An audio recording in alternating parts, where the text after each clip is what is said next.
ఎలా ఉంటామంటే మనిషి రోగంతో ఉన్నప్పుడు, బలహీనతో ఉన్నప్పుడు, లేవలేనప్పుడు అంతా ఆయన దయ్య, అంతా ఆయన కృప, నన్ను బ్రతికిస్తే అలా చేస్తాను, ఇలా చేస్తాను, అలా ఉంటాను, ఇలా ఉంటాను, బలం వస్తే చాలు, ఈ కష్టం గట్టెక్కితే చాలు అనుకుంటారు కదా. అన్నీ అంతే, ఏ విషయంలోనే అంతే. పిల్లలు లేకపోతే పిల్లలు పుడితే చాలు, వచ్చేస్తాను ప్రభు సన్నిధి బాప్తిసం తీసేసుకుంటాను. ఉద్యోగం లేదు, ఉద్యోగం వస్తే చాలు, ఈ ఉద్యోగం రావాలి, ఆ ఉద్యోగం వస్తే చాలు అంటాడు. ఆ ఉద్యోగం వచ్చిన తర్వాత ఏ రోజు కూడా మనస్ఫూర్తిగా రాడు. ఎందుకంటే ఆ ఉద్యోగమే. పెళ్ళి అయితే అంటారు కదా, ఈ పెళ్ళి అయితే మాకు ఇంకా ఏ బాధలు లేవు, ఈ అమ్మాయికి పెళ్ళి అయిపోతే, ఈ అబ్బాయికి పెళ్ళి అయిపోతే ఇంకా మాకు ఈ బాధలన్నీ వదిలిపోతాయి. అప్పుడు మేము ఏం చేస్తాం? ఇప్పుడైతే లేటుగా వస్తున్నాం కానీ అప్పుడు ముందే వచ్చేస్తాం అంటారు. అస్సలు కనపడరు. ఇంకా ఆ పెళ్లి సెట్ అయితే చాలు, ఇంకా కనపడరు. వీళ్ళు ఇక చచ్చిపోతే ఎక్కడ కనపడతారండి? నేను మళ్ళీ చెప్తున్నాను, మళ్ళీ మనము నిజంగా మనస్ఫూర్తిగా దేవుని సన్నిధికి రావాలంటే మనం ప్రేమించేవారు చచ్చిపోవాలి. అయితే వస్తాం మనస్ఫూర్తిగా, లేకపోతే మొత్తం దూరం అవుతాం చచ్చిపోతే. అవునా కదా? చచ్చిపోతే దేవుడి మీద తిరుగుబాటు చేసి ఆయన కాపాడలేదని మొత్తం వదిలేస్తాం. లేదు, చచ్చిపోతేనే వస్తాం మళ్ళీని. మనల్ని ప్రేమించేవారు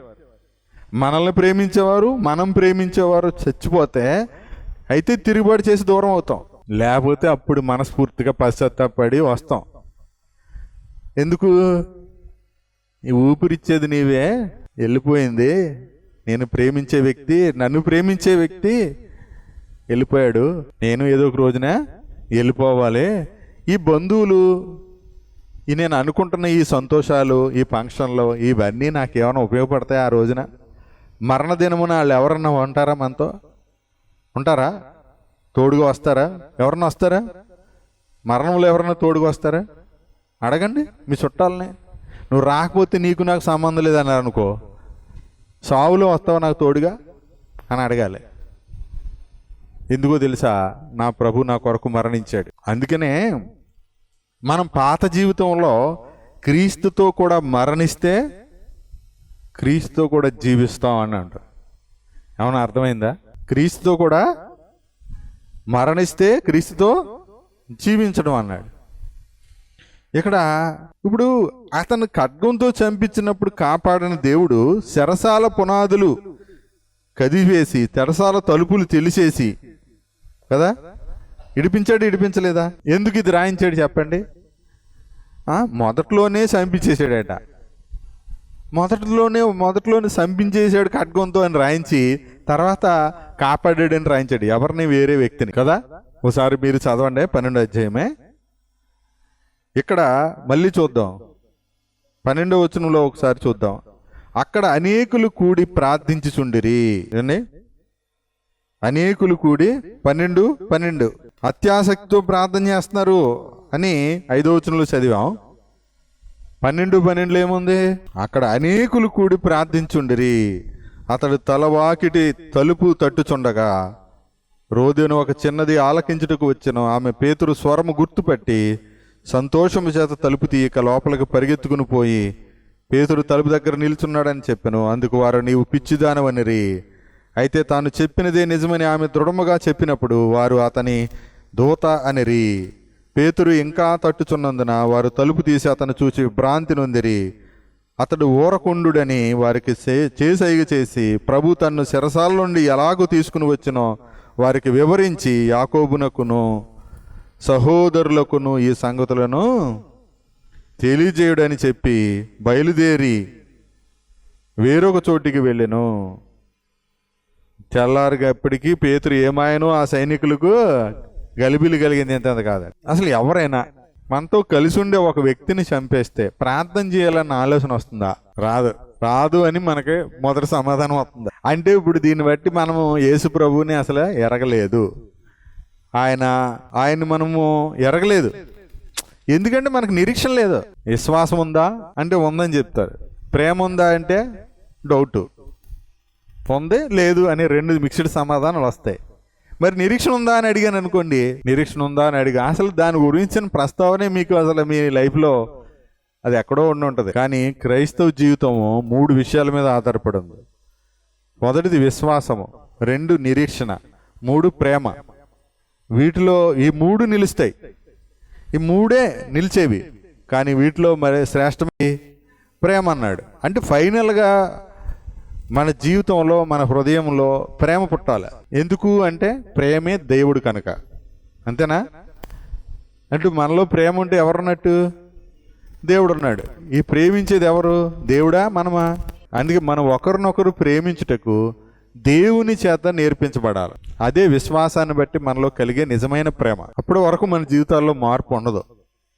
తెస్సలోనికైలకు రాసిన పత్రికలో అసలు ఎందుకు దుఃఖం కలుగుతుంది, ఎందుకు నిరీక్షణ లేదు అని అంటే, మనం అన్ని జనుల వల్లే బ్రతుకుతున్నాం కాబట్టి. ఓసారి చూద్దాం, చూడండి. 4:13 తెస్సలోనిక మొదటి పత్రిక 4:13 చచ్చిపోయినప్పుడు చదువుతారండి. మనుషులు చచ్చిపోయినప్పుడు చదువుతారు ఈ వాక్యం. ఖచ్చితంగా ఈ వాక్యం చదువుతారు. మీరు దుఃఖపడకుండు నిమిత్తము నిద్రించుచున్న వారిని గూర్చి మీకు తెలియకుండుట మాకు ఇష్టం లేదు. చాలు. ఇక్కడ మీరు ఈ నిరీక్షణ లేని వారు ఎవరు? ఈ వాక్యంలో నిరీక్షణ లేని వారు ఎవరు? ఇతరులు, అన్ని జనులు. ఓకేనా? యేసు ప్రభుని అన్నవారు. ఎవరికి దుఃఖం? మరి దుఃఖం ఎవరికే? వాళ్ళకే, అన్యులకే, దేవుని ఎరగని వాళ్ళకే, ప్రభుని నమ్మని వాళ్ళకే కదా. మరి నమ్మిన వాళ్ళకి దుఃఖం లేదా? మన జీవితంలో దుఃఖానికి కారణం ఏంటి? నిరీక్షణ లేకపోవడమే. ఇంతగా ఏం చదువుకున్నాం? శ్రేష్టమైన నిరీక్షణ చదువుకున్నాం కదా. ఈ నిరీక్షణ ఎలాంటిది మీకేం తెలుసా? ఈ నిరీక్షణ గురించి, విశ్వాసం గురించి నేర్చుకున్నాం, ప్రేమ గురించి నేర్చుకున్నాం. కానీ ఈ నిరీక్షణ ఎలాంటిదో అర్థమైతే ఒక అద్భుతమైన జీవితం. ఈరోజు అనేక దుఃఖాల కారణం ఏంటంటే నిరీక్షణ లేకపోవడం. యేసు ప్రభువులోనే ఉంది నిరీక్షణ. అవునా? ఆయన నిరీక్షణకర్తేనా? నిరీక్షణకర్తేనా కాదా? చదవండి. రోమాపత్రిక 15:13 చూడండి. విశ్వాసకర్త, నిరీక్షణకర్త, ప్రేమ స్వరూపి దేవుడు అంటే. రోమాపత్రిక 15:13 రాలేదా? సమాధానం అండి. సమస్త ఆనందముతోనూ సమాధానముతోనూ మిమ్మను నింపును గాక. ఎప్పుడు విస్తారమైన నిరీక్షణ వస్తుంది? ఇక్కడ చెప్పాడు, పరిశుద్ధాత్మ శక్తి పొందితే విస్తారముగా నిరీక్షణ గలవారగుటకు నిరీక్షణకర్తయగు దేవుడు అనా. దేవుడు ఏమై ఉన్నాడు అంటే నిరీక్షణ ఎవరి వల్ల కలుగుతుంది? కలుగుద్ది. మరి మీలో ఎందుకు నిరీక్షణ కలగట్లేదు? మీ నిరీక్షణ ఏమైంది? దేవుడా లేకపోతే ఇంకోటి ఏదన్నానా? ఆలోచించేయండి. అసలు టోటల్లీ రాంగ్ అనమాట. టోటల్లీ రాంగ్ డైరెక్షన్లో వెళ్తున్నారు మీ లైఫ్, మీ జీవితం. అంటే క్రీస్తుకి అభిముఖంగా ఎదురుగా, అంటే ఇటు యేసుప్రభు ఇటు ఉన్నాడు అనుకోండి, అంటే ముఖం తిప్పేసాడు యేసుప్రభు. మీ వైపు లేడు యేసుప్రభు, మీరు యేసుప్రభు వైపు చూడట్లేదు. యేసుప్రభు అటు వెళ్ళిపోతున్నాడు, మీరు ఇటు వెళ్ళిపోతున్నారు. యేసుప్రభు ముఖం అటు ఉంది, మీ ముఖమేమి ఇటు ఉంది. కానీ మీరు ఇటు మాటలు ఏమున్నాయి? విశ్వాసమును కర్త, దాన్ని కొనసాగించబడిన యేసు వైపు చూస్తూ అని ప్రార్థన చేస్తున్నారు. మీరు ప్రార్థన చేస్తున్నారు కానీ చూస్తలేదు. పరిశుద్ధాత్మ శక్తి పొంది అన్నాడు. ఇక్కడ నిలబడ్డాం అనుకోండి, పరిశుద్ధాత్మ శక్తి పొందారా? అని పరిశుద్ధాత్మ శక్తి ఎలా పొందుతాం? ప్రశ్నలు వస్తాయి కదా. మరి రావట్లేదు మీకు అంటే మీరు చచ్చిపోయారు, బతుకుతులేదు. మీరు అసలు బ్రతకాలని లేదు, దేవుని శక్తి చేత బలపరచబడాలని లేదు, దేవుని ఆత్మ వల్ల బలపరచబడాలని లేదు, దేవుని ఆత్మ చేత నడిపించబడాలని లేదు, దేవుని ఆత్మ వల్ల జీవించాలని లేదు. ఒకప్పుడు చెప్పేసి వారు ఆత్మీయ జీవింపు చేయుచున్నది, శరీరము కేవలం నిష్ప్రయోజనం అంటారు. అంతే మాట. ఏంటి ఆత్మ జీవింపు చేయడం అంటే ఏంటి తెలుసా? తెలియదు, చెప్తాం అంతే. వాళ్ళకి ఏంటంటే ఆత్మ జీవింపు చేయడం అంటే నువ్వు బ్రతుకుంటే నీ ఆత్మ జీవింపు చేస్తుంది, చచ్చిపోతే నీ శరీరం నిష్ప్రయోజనం. ఇక్కడికే తెలిసి వీళ్ళకి అది కూడా భూ సంబంధమైందే. ఆత్మీయ జీవింపు చేసిందంటే నువ్వు బతుకున్నావంటే నీ ఆత్మ కారణం, నువ్వు చచ్చిపోతే నీ శరీరం నిష్ప్రయోజనం. అది మట్టిలో పెడతారు, లేకపోతే కట్టెలో పెట్టి కాల్ చేస్తారని చెప్తారు. అంతేనా? అంతేనా? అది అక్కడ కూడా చెప్తారుగా. బాబు నీ చిలకుంటేనే, వాళ్ళు ఏమని చెప్తారు, నీలో చిలకుంటేనే ఆ చిలక ఎగిరిపోయిందంటే నువ్వు మట్టిలో పెట్టి కాల్ చేస్తారా అబ్బాయి, నిన్ను పూడి చేస్తారు, కాల్ చేస్తారు, బూడిదైపోతావు. పాట పాడతారు వాళ్ళు, లేకపోతే ఈ చెప్తారు కదా, నాది అన్నావు, ఏది నీదే చిలక, నా భార్య అన్నావు, నా కూతురు అన్నావు, నా ఇల్లు అన్నావు, నా మేడ అన్నావు, ఏది నీదే చిలక అంటాడు. అంటే చిలక ఎగిరిపోయిందంటే ఇవన్నీ ఎవరిగా ఉంటాయా? అంటే ఆత్మని చిలకతో పోల్చి పాడతారు, పురాణాలలో చెప్పేవారు. ఇప్పుడు చచ్చిపోయే రోజు ఏది నీది చిలక? మీ అమ్మ, మీ నాన్న, మీ అన్న, మీ చెల్లి, మీ తమ్ముడు, వీళ్ళ నీవారా చిలక అని అడిగితే మా అమ్మ, మా ఫంక్షన్, మా మేనమామ, వెళ్ళిపోవాలి ఫంక్షన్కి, వెళ్ళకపోతే గొడవ అయిపోద్ది. నేను మా మేనమామ చిలక ఎగిరిపోయింది, నీ చిలక ఎగిరిపోయింది. మేనమామన్నావు, మేనత్తన్నావు, ఎక్కడికి పోయాడే చిలక అంటే ఏం చెప్తావు? ఎందుకు వచ్చింది ఇది? లోకస్తులు దేవుని శక్తిని ఎరగకుండా జీవిస్తున్నారు. మరి మనం అన్నాడు కదా, సువార్త నశించుతున్న వారికి వెర్రితనం, రక్షించబడుతున్న మనకేంటి అని చెప్పారు కదా. మరి దేవుని శక్తి ఏది మన జీవితంలో ఎందుకు లేదు? మనం యేసు ప్రభువు లేకుండా జీవిస్తున్నాం, విశ్వాసం లేకుండా బ్రతుకుతున్నాం, నిరీక్షణ లేకుండా బ్రతుకుతున్నాం. అందుకే సమస్త దుఃఖాలకి కారణం నిరీక్షణ లేని ఇతరుల వల్లే బతుకుతున్నాం. క్రైస్తవుడు పరిశుద్ధాత్మ శక్తి పొందినవాడు విస్తారంగా నిరీక్షణ గలవారగుటకు అన్నాడు. విస్తారంగా నిరీక్షణ గలవారు అవ్వాలంటే అక్కడ ఏం చాడు? పరిశుద్ధాత్మ శక్తి పొందాలి. అప్పుడు నిరీక్షణ కర్తయగు దేవుడు విశ్వాసము ద్వారా మిమ్మకేమో సమస్త ఆనందము సమాధానంతో మిమ్మల్ని నింపుతాడు. అండి ఈ రెండు లేవు, ఆనందము లేదు, సమాధానం లేదు. ఈ రెండు లేవంటే నిరీక్షణ కూడా లేదు. నిరీక్షణ ఉంటాయి ఆనందము సమాధానం. సమస్త ఆనందం అన్నట్టు చూసారా? మళ్ళీ ఏంటన్నమాట? సమస్త ఆనందము సమాధానం. పరిశుద్ధాత్మ శక్తి, విస్తారముగా నిరీక్షణ అన్నాడు. విస్తారంగా నిరీక్షణ అంటే ఏంటి? ఎంత నిరీక్షణ కలిగితే అంత ఆనందం అన్నమాట. నిరీక్షణ లేకపోవడమే దుఃఖానికి కారణం. ఎంత నిరీక్షణ కలిగితే అంత ఆనందము, అంత సమాధానం అన్నమాట. ఇప్పుడు చెప్పండి, ఇప్పుడు మనకి ఎందులో ఆనందం ఉంది? ఎందులో ఆనందాన్ని ఎదుగుతున్నాం? తిండిలో ఆనందం, చూడడంలో ఆనందం, వినటంలో ఆనందం, చేయటంలో ఆనందం, ఎక్కడికో వెళ్ళటంలో ఆనందం, స్నేహితుల వల్ల ఆనందం, బంధువుల వల్ల ఆనందం, వ్యక్తులు మనుషుల వల్ల ఆనందం పొందుతున్నాం. కానీ దేవుని వల్ల నిరీక్షణకర్త అయిన దేవుని వల్ల ఆనందంతో, సమస్త ఆనందంతో నింపబడుతున్నామా? సమాధానంతో నింపబడుతున్నామా? ఇది లేదు. అందుకనే నిరీక్షణ లేని ఇతరులాగానే మనము దుఃఖపడుతున్నాం. యేసు ప్రభు వాళ్ళకి కనపడకుండా మనమే అడ్డు తెర అయిపోయాం, అడ్డు బండ అయిపోయాం. మనలో యేసు ప్రభు కనపడతల్లా. మనము క్రీస్తు చదువుకునేటువంటి మనుషులందరూ చదువుకొనుచున్న పత్రిక అన్నాడు. ఏంటండి? ఎవరిని చదువుతారు? ఎవరిని తెలుసుకుంటారు? యేసు ప్రభువుని తెలుసుకునే పత్రిక మనము, చదువుకునే పత్రిక మనము. అంటే యేసు ప్రభువుని ముందు ఎవరిలో చూస్తారు? ఎవరు యేసు ప్రభుని నమ్మారో వాళ్ళలో యేసు ప్రభు ఉన్నాడా లేడా ఓసారి ఆలోచించేయండి. మామూలుగా ఆలోచించేయండి. లోకంలో కొన్ని దీక్షలు ఉన్నాయి కదా. ఇప్పుడు క్రైస్తవ్యంలో కూడా దీక్షలు ఉన్నాయి. 40 రోజులు వీళ్ళు కూడా జపమాలని వేస్తున్నారు. ఏంటండి? జపమాలని వీళ్ళు కూడా వేస్తున్నప్పుడు వాళ్ళు పైన వేషం వేస్తున్నారు. ఏం వేషం?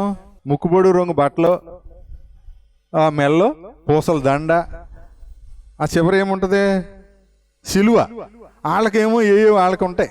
వాళ్ళకి హోదాను బట్టి, ర్యాంకుని బట్టి, డ్రెస్ కలరు, కొడ్డు ఇవన్నీ ఉంటాయి కదా. వాళ్ళు కూడా ఉంటాయి ఏలాడే చివర పై పూసలు. మనకేమో అందరికీ సిలువ ఉంటుంది. ఆ సిలువలో మళ్ళీ ప్లాస్టిక్ది ఉంటుంది, కర్రది ఉంటుంది, వెండిది ఉంటుంది, బంగారంది ఉంటుంది.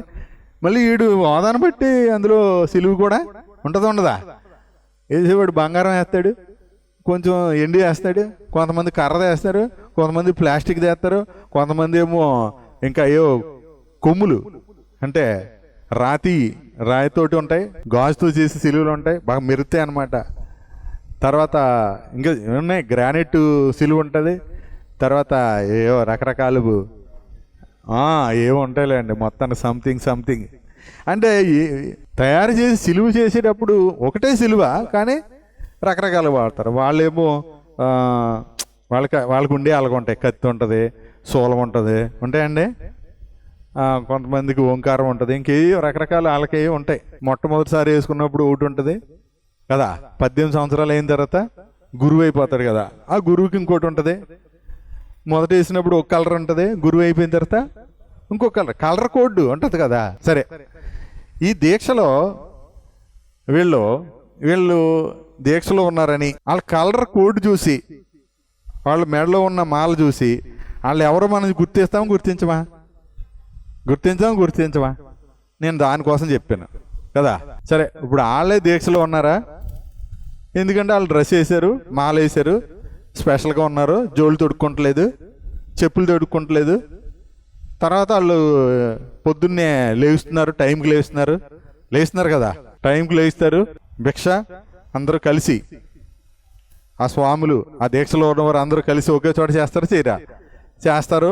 ఒక పీఠం ఉంటుంది, ఆ పీఠం దగ్గర ఏ చర్చి ఉంటుందో ఆ చర్చి దగ్గర, లేకపోతే అందరూ కలిసి ఎవరన్నా ఇంటి దగ్గరైనా జపం పెట్టారనుకోండి, వాళ్ళైతే ఈ మాలేసి వాళ్ళు అయితే అక్కడ దాన్ని ఏమంటారంటే దివ్య బలి పూజ.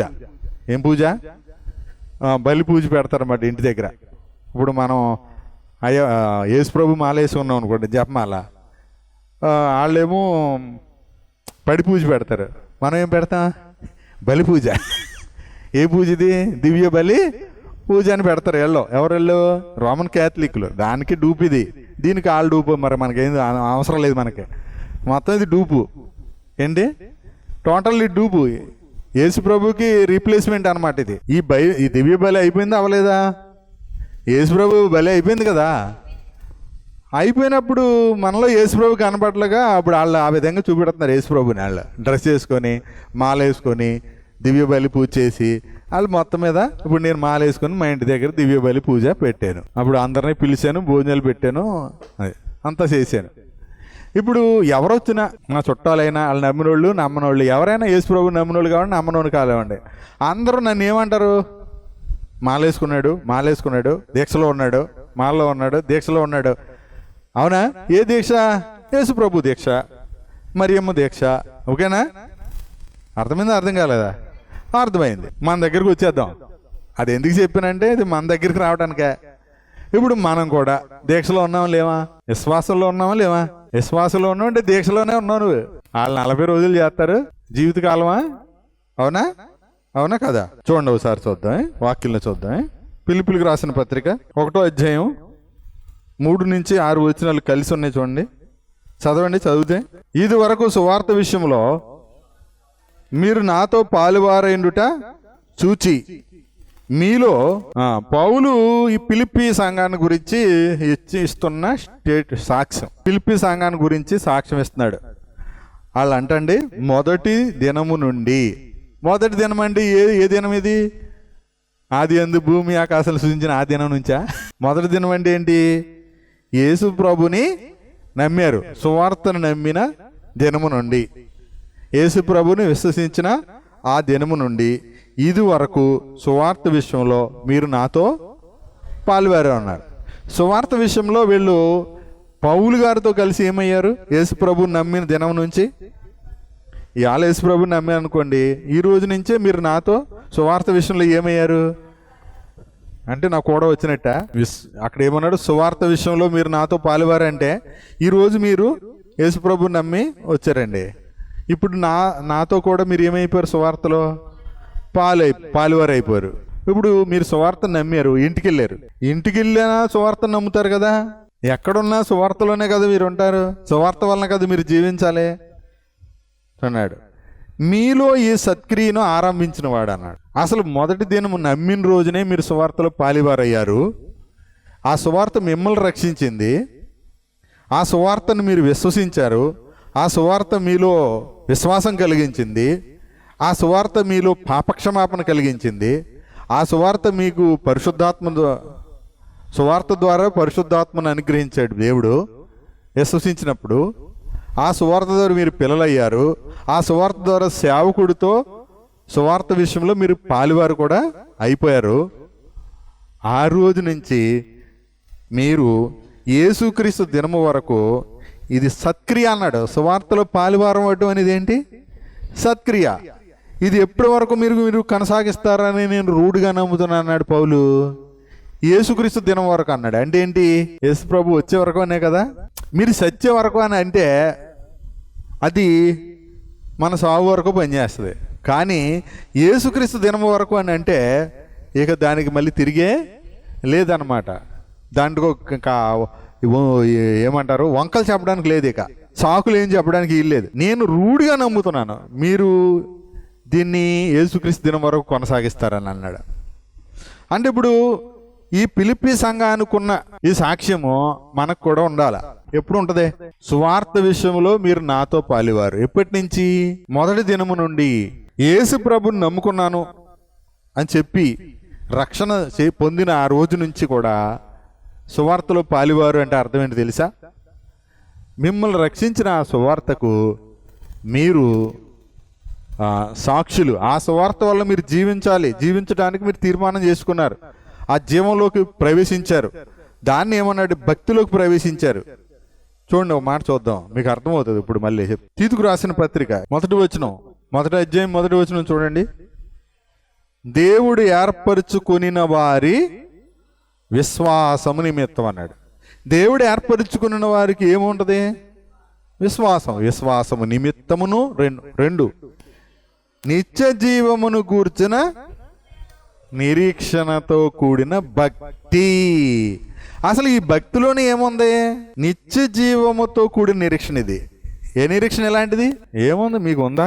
అది నాకుందా? మనకుందా? అసలు నిత్య జీవముతో కూడిన నిరీక్షణ. అసలు ఈ నిరీక్షణలోనే ఏముందండి? నిత్య జీవం ఉందండి బాబా. అది ఎవరో కోరుకోవట్లేదు. చచ్చిపోయే కొత్తదిలే. ఇప్పుడు బతుకుండగా ఫంక్షన్కి వెళ్ళి వచ్చేద్దాం అనుకుంటున్నారు. సరే వెళ్తారు, బిర్యానీ తిన్నారు, చికెన్ తిన్నారు, శుభ్రంగా ఏదో తేడా జరిగింది, నీరసించిపోయారు. మాకు పేదం చేయండి, సిగ్గులేదు మొఖానికి. ఇప్పుడు ఈ రోజు ఫంక్షన్కి వెళ్తే ఈ రోజు నీరసం వచ్చేద్దానా? దాని అర్థం ఈ రోజు ఫంక్షన్కి వెళ్ళి తిన్న భోజనంలో కల్తీ ఉందనుకోండి, మీరు నెక్స్ట్ వారంలో జ్వరం వచ్చేది. మీకు నెక్స్ట్ వారంలో జ్వరం వస్తుంది. ఇది ఎందుకంటే కల్తీ ఆహారం, స్లో పాయిజన్ అనమాట. స్లోగా పనిచేద్దే. అందులో వాడు టేస్టింగ్ సాల్ట్ వేసేస్తాడు, ఇంకేదేదో వేసేస్తాడు, మసాలాలు బేబచ్చంగా వేసేస్తాడు, మనకు రుచిగా ఉండాలని చెప్పేసి అంటాడు. మనం ఏమో బాగుందంటూ శుభ్రంగా తినేసాం ఖాళీ లేకుండా. అప్పుడు ఏం చేయదు, మొత్తానికి ఆ డ్రింక్ తాగు, ఈ డ్రింక్ తాగు, అలాగే ఆప్సోపాలు పడి మొత్తానికి ఆ రోజు గెంటేసాం. స్లోగా లోపల మిషన్ కష్టపడుతూ ఉంటుంది అన్నమాట. ఈ ఆహార ప్రభావం కొన్ని రోజులు ఉంటుంది. అప్పుడు శరీరం ఇంకో రకంగా బలహీన పడింది వెంటనే రోగ నిరోధక శక్తి అనేది దెబ్బతింటది అనమాట. అంటే లోపల ఉన్న ఈ యాంటీబాడీస్ అనేవి ఫైట్ చేసి వీక్ అయిపోతాయి. వీక్ అయ్యేటప్పటికి మనకు మొదట ఏమొస్తుంది అంటే జ్వరం వస్తుంది అనమాట. ఇప్పుడు జ్వరం వచ్చిందంటే నువ్వు వారం 10 రోజుల క్రితం ఏదో పనికిమాలిన వస్తువు తినేసావు అనమాట. దాంతో బాడీ ఫైట్ చేసి నీరసపడిపోయి కొంతమందికి వెంటనే చూపిస్తాయి. ఆ వాసన తగిలి వెంటనే సాయంత్రానికి తింటే బలం రాదు, నీరసం, వాంతులు అయిపోవాలి, నీరసం వచ్చేది. కొన్ని వాసనలు పడవు. ఇదేంటి ఫంక్షన్కి వెళ్తే శుభ్రంగా మంచి మటన్ వేసారు, చికెన్ వేసారు, బిర్యానీ పెట్టారు, మనకు బలం రావాలి కదా, నీరసం వచ్చేసింది. ఏంటంటే ఏమవుద్ది? ఎందుకు నీరసం వచ్చింది? నీ బాడీ పడంది, నీ బాడీ వద్దన్న దాన్ని నువ్వు బలవంతంగా లాగించేసావు. ఎందుకు? నీకు ఇష్టం, చికెన్ అంటే మటన్ అంటే ఇష్టం అని చెప్పి ఏం చేసావు?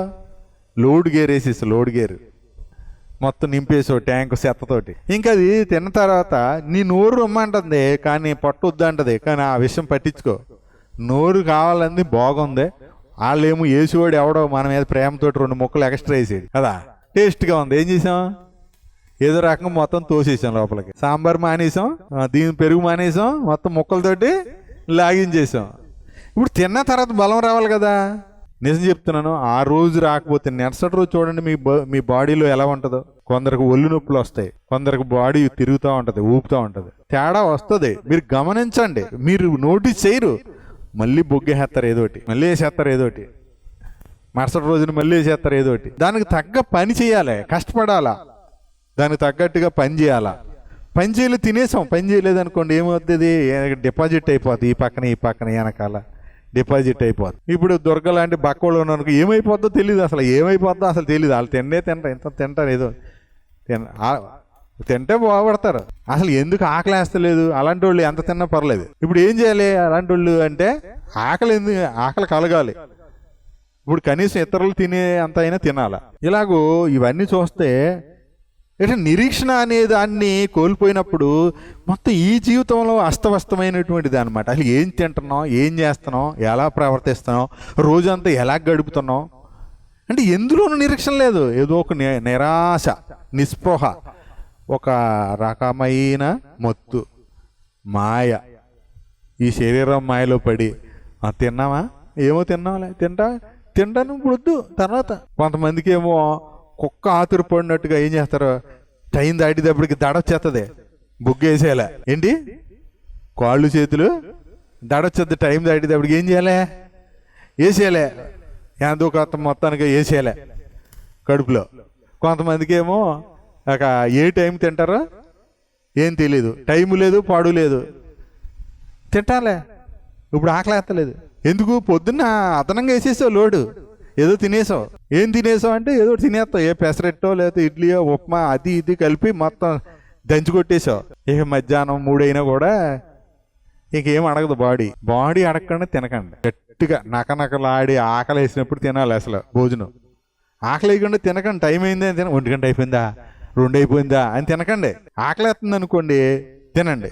అప్పుడు గ్యాస్ రాకుండా అది స్వీకరించాలి. అలా వేసిన వెంటనే చూడండి, అంటే కుక్కలు చూడండి, ఆకలితో ఉన్నాయి అనుకోండి, ఏం చేస్తాయి, ఏది ఎత్తే అది. అప్పుడు అంతకుముందు ఏమి కడుపు శుభ్రంగా కడుపు నిండిపోయింది అనుకోండి, దానికి మాంసం ముక్కలు అయితే ఏదో మెల్లిగా తినటానికి ప్రయత్నం చేస్తుంది.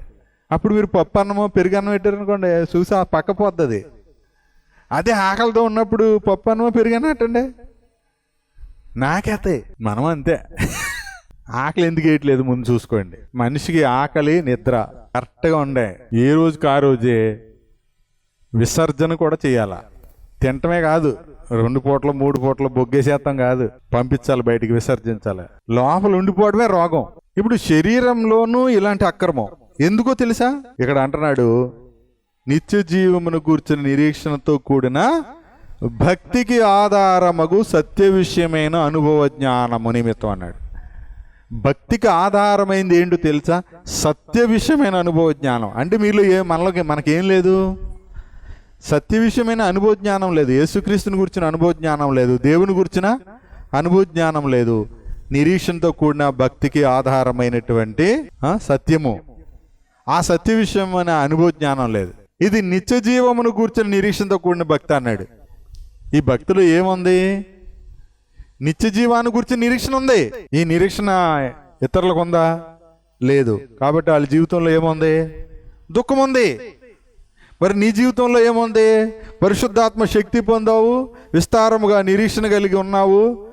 దేవుడు, ఆ నిరీక్షణకర్త అయిన దేవుడు మనల్ని దేనితో నింపుతున్నాడు, సమస్త ఆనందముతోనూ సమాధానముతోనూ నింపుతున్నాడు.